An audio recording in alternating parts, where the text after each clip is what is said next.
Okay. Hey, Sheila. Hey. I'm so excited to talk to you because I was trying to actually remember the year that we met. I think it might have been in 2010. I think it was the year that I first released the book. Uh, This sounds about right. Yeah. I think so. And I say the book, but I mean my memoir, where I share my story. And I never will forget our lunch when we went to lunch uh, at at Southern Hands. Yes. At the lunch, it's like all those. I forgot what I did yesterday, but I remember that. I remember because that was my first time meeting you, and I still remember that you said you saw my book on the coffee table at Liddell Beeman's house. You were working with him and Hilda Hood, and amazing work they're doing over there. And you saw the book and you wanted to meet with me, and we had lunch. And I remember when we had lunch, and that was the start of the relationship. So look, I'll let you talk. You share a little bit about that time and what you thought when you first saw that. Okay, and I'm just tell you, that book just kind of fell in my lap, as this the saying goes. It's not something I was looking for, of course.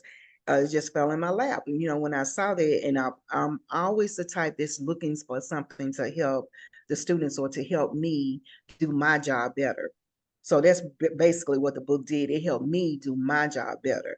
And when I say that, it just helped me develop deeper relationships with the students, and they will easily come to you. So once you build that rapport, which it, oh my goodness, it really helped me build that rapport because they were always looking forward to coming to book club. So that's how I presented it to my principal, and she loved the idea. She loved it, ready for it. She looked over the book, looked over. At that time, we didn't really have a curriculum. You were still working on it. Mhm. So, but she loved the whole idea of it, of us just getting together and them talking and things like that. So, of course, we came up with a parent permission slip, let them know that some of the information is of sensitive nature, but these are things that they're going to experience. And so I was also able to pull in some of the other staff to, well, I would say like the PE teacher, because they taught the hygiene and things like that. But anyway, that's what it also allowed me to work with the community, because I was able to pull in the nurses. I was able to pull in, of course, the staff at school, the PE teacher with teaching the hygiene curriculum, but also the nurses to come in, and I would get a male support to come in, especially in the medical field, to come in to when I did use the boards. I forgot about that because one year the students were extremely mature.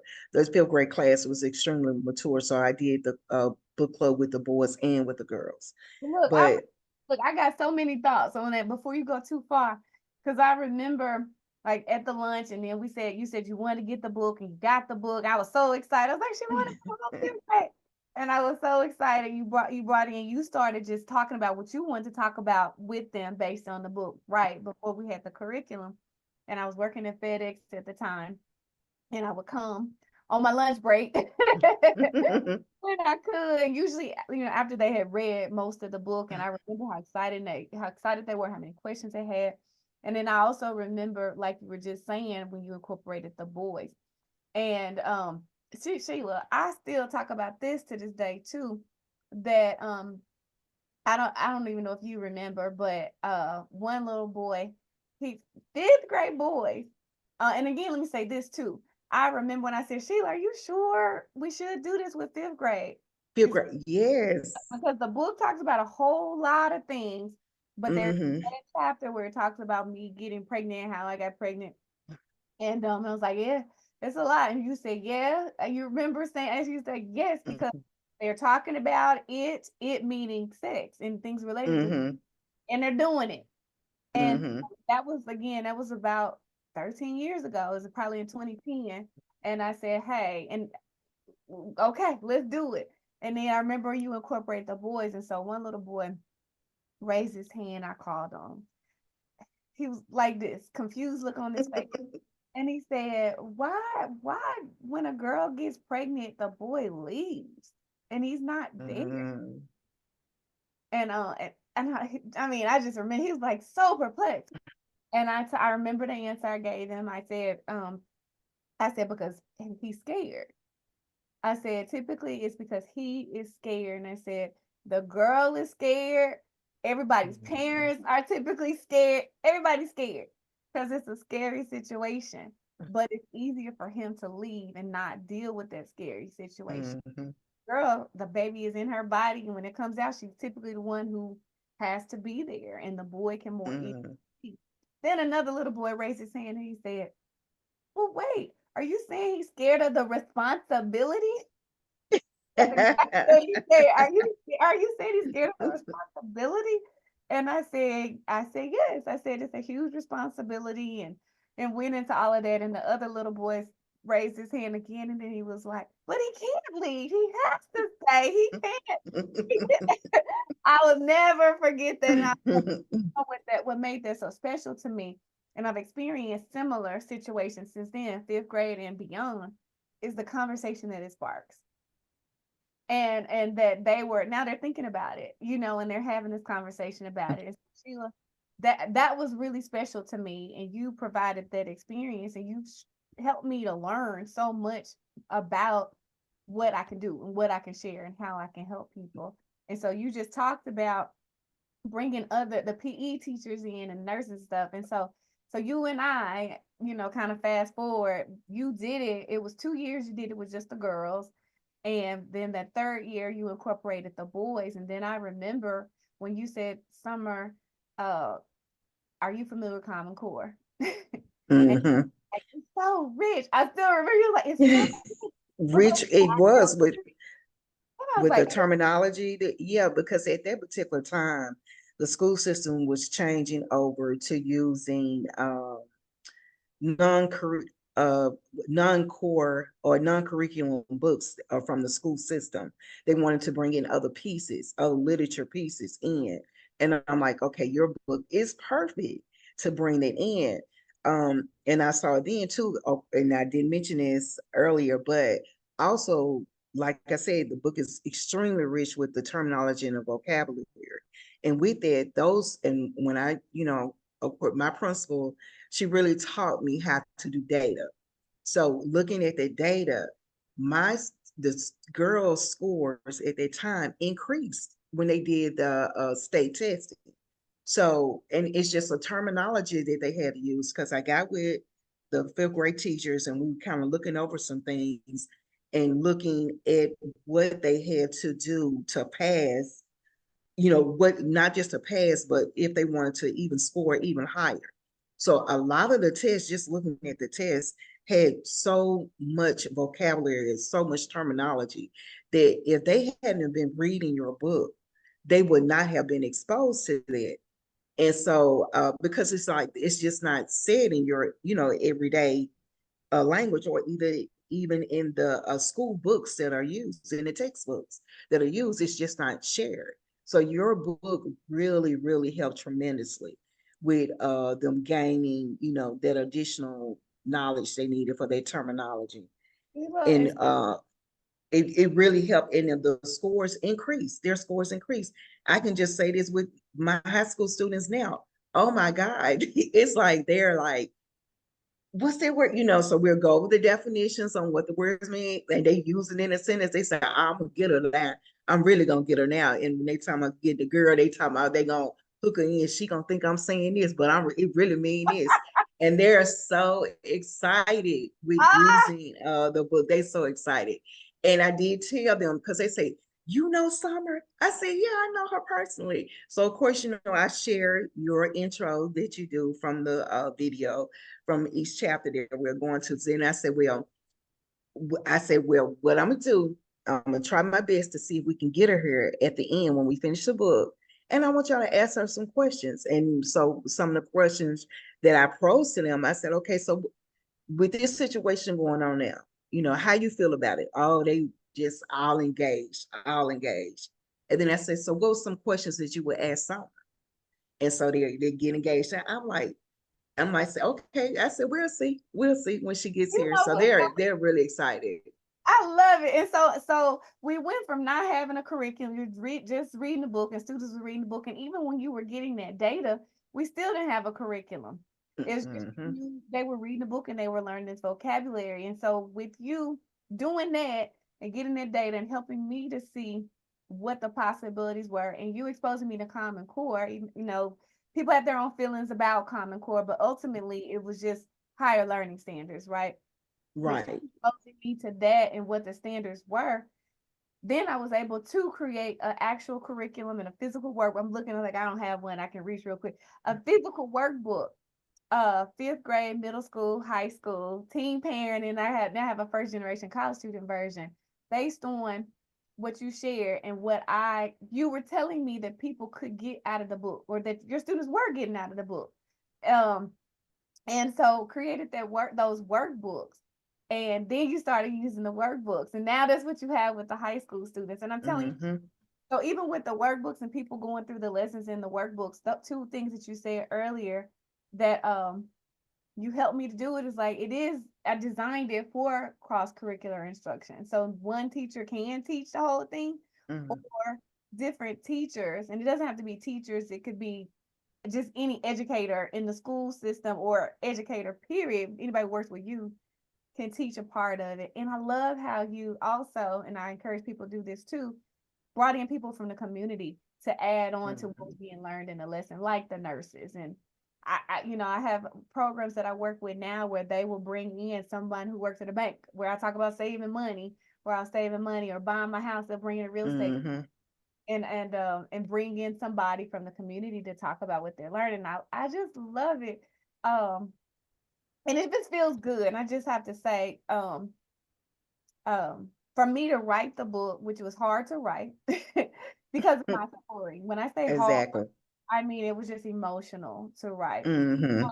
It's not easy writing a book anyway. Just physically doing it takes dedication, like you going back to school or similar to that. And so to know that it's made an impact and it's continued to make an impact. And Yes. you were one of the main people who constantly helped me see it. And here we are over a decade later. And you're still using it. You moved to Houston and you were like, this is coming with me to Houston. Yes, it is. Yes, it is. I So mean, because it's so beneficial. It has so much in there for, and especially my high school students, because I look at they are getting ready to be adults. They'll be young adults soon. So they definitely need to have some plans, which is making them refocus. The book is really making them refocus and look at some things. Uh, one of the girls was sharing about she has some friends that are kind of quiet and don't speak up for themselves, but she's very voiceful and she speaks up for herself. So they are learning to have a voice for themselves, and do it intelligently. And they are also learning how to constantly push forward, with their class so they can finish their schoolwork so they can graduate because they know now is more to life than just being in a classroom. They're making plans, they're making plans, so it's getting them in that mindset where, and that's a definite thing, it's really changing their mindsets. It's changing their mindsets, it's letting them see that people are different, but still I can still build on, everybody can build on a positive mindset. So it's letting them see so many different things. So you know what? The other thing I was thinking about is one piece of feedback I got from you and from others who've been using it is that the students wanted to see me more, which I'm like, yeah. I love it. I love because they all in my business. So I was like, I put it all out there, right? And so they wanted to see me. I think some of them probably wanted to challenge me and challenge some of Yeah. the students. And I remember when I first experienced that at one of the high schools that was using the curriculum, we had great discussion about consent. And so Right. I love that it's creating that conversation, whether you agree or disagree. It kind of doesn't Hmm. matter. It's just about creating that conversation. And I'm so glad the conversations are happening. And not only that, I've had a lot, and one of the main things, and you said it earlier, was about the menstrual cycle, and with Hmm. especially with fifth grade girls, because it's around the time that most start. that the book sparked conversation about that. And me, Mm-hmm. I was just writing a book telling my story. I wasn't thinking about that, but I do know how powerful that is, because that means now you can have a baby, you can get pregnant, and you These have to. puberty changes. So, And so yeah. I love that, in the curriculum, that was an important part, is talking about changes and body changes. But when the students were like, they wanted to see me more, and they wanted, that prompted me to do something else. And you constantly pour, you sharing the feedback that you're getting from students, you and others. Now I'm so blessed that it's been over 1,000 students who've used it. You helped me start that. When I get that feedback, they want to see more. I created an online library of videos now that go with every lesson, where I'm talking to Mhm. and where I'm talking to the facilitator. And so you have actually helped me to see how powerful that is too. Because I'm able to be where I'm not. I can still Right, right. make a statement. So I thank you for that too, is for, even giving me that because I put it all out there when I wrote that book. And I didn't do it because I just wanted to share my business. I did it because I needed to change some lives. And you are, Mhm. yeah. So yeah, I'm so glad though. So every time we talk, you always say, ooh, ooh, and this and this and this. So I was like, but then you get all nervous on the camera but I'm like, ooh, testimonial. And so I'm so glad we're able to have this conversation, because I want other people to hear the impact of the curriculum. People don't understand it. So is there anything else that you would like to share about your experience in using the curriculum, or people, what you want people to know? Well, it did help me, and it's helping the students, help them looking at how to set a budget, when we're getting to that part, but just looking back, how to set a budget, how to, create their plan, how to stick to their plan. It's just showing them different things about the the government funding. We're talking about that, the government types of help that they can get. So all those conversations have come up as well. Um, Also, being a parent, just being a parent at a young age, is that something that you want? So, they ask themselves, I'm like, is there something you want? Really think about it. What are you doing to be out here protecting yourself? So of course, the one of the and this is at the very beginning. I love this. The who am I? So it's who am I? And then they have to talk about how others see them, and really, how do you really see yourself? Who are you really? So that gets them every single time, and they really get uh, really genuine with me at that time. I make everybody comfortable, and they share what they want to share, but they have really shared on who they really think they are, how others see them, and really who they are. So that's a big part. And that's when you start to learn who you are, then you can better be more productive, as a young adult in society. So it's really Absolutely. beneficial. It's extremely beneficial. Thank you. And what you said, when you saying that, I remember when I created that activity, and that follows the so what statement. So the first thing that they do is that so what statement, and then they go through what the so what statement is. Of course, but for those watching, is to create a statement that, to say so what to something that is traumatic, has been traumatic in their life, or challenging, or that you get bullied about, to say so what. And I always give the example, for one simple, is like, so what, I have big teeth. So whatever, I got picked out about my teeth, like, so what, I have big teeth, and they're big buck teeth. And then and another one was, I had to say, so what, I was a teen mom. So what, I was a teen mom. And so the student, and I still remember, I'm thinking about Ebony Suggs, and I have to give her a shout out too, because it was the two of you, who early on really helped me to see the power in what I had. She was the professional school counselor at the time at the adolescent parenting program, which is school for moms, where I had been a mentor for a long time. And I remember, because long before I was trying to get other people to use the curriculum, I was doing it. I was a facilitator. I still remember with that so Okay. what statement, because I always get the students to sit in a circle, because that just is better for conversation. Um, I still remember doing the so what statement, a student running out the class crying. Everybody was going around in the Yeah. circle sharing their so what statement, and she ran out. And you said the other thing that's really important is you created a safe place. Safe. Hmm. You had to be Space. Yeah. for students to be comfortable with being a more vulnerable like that. And so I had done that. And so most of the students were going around saying what they, what, so what, I don't know, my daddy, or so what, my son's father is not in his life. Because these were all mom. And just so what, I'm bullied, or so what.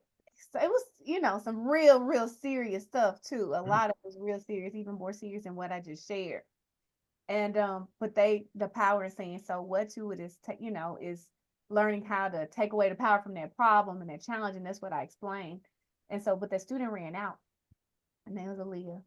And I went after Aaliyah and had somebody else one of the counselors continue with the group. And Hmm. um and she was crying, and that's to be expected. And I've heard that a lot about people reading the book and going through the curriculum, tears. And at first Hmm. I was bothered by it. I was like, I don't want people crying. I was like, no, you know what? That's the problem, especially with a lot of young people, is they're trying to be hard, act like everything is okay, and they're acting out in different ways. Either the head on the desk and not paying attention to class, or not showing Hmm. up in class, or cutting up in class, or whatever. It comes out in so many different ways. And so she was crying though, and she told me her so what was just like some of the others that were really traumatic, really, really hard. And I just hugged her, and I told her, and I got stronger too. I was like, maybe I should be a counselor. I feel like sometimes, and I brought her back in the room, and she shared her so what with the group, Okay. and she shared her so what with the group, and it was molestation. It was molestation, Yeah. and unfortunately, that's common. And so, but it was a weight that was lifted off of her because she hadn't shared that with anyone. And I always, and you already know this as a counselor, and for any educator, anybody who works with you knows that when you create these spaces and some things may come out, it may also come Hmm. back that you have to take. Um, and so a lot of some of that happened, but it created that safe space for them to say these things that were hurting them and keeping them, which is so important, keeping them from doing what they needed to do academically. And so that is why I've been Right. really excited about working with schools, is because we know the social emotional component is a huge factor in what happens academically. Hmm. So I'm so happy. Once they're allowed to release that emotion that they've been holding in, then we start to get some real work done.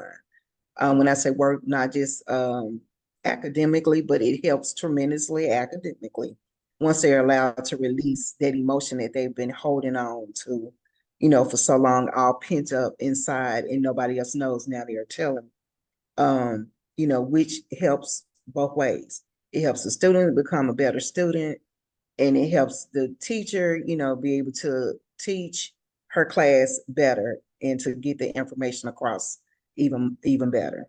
And the other side of the so what statement is, as you know, is they go through the activities, the 14 lessons in the curriculum, and at the end they do a so now what statement.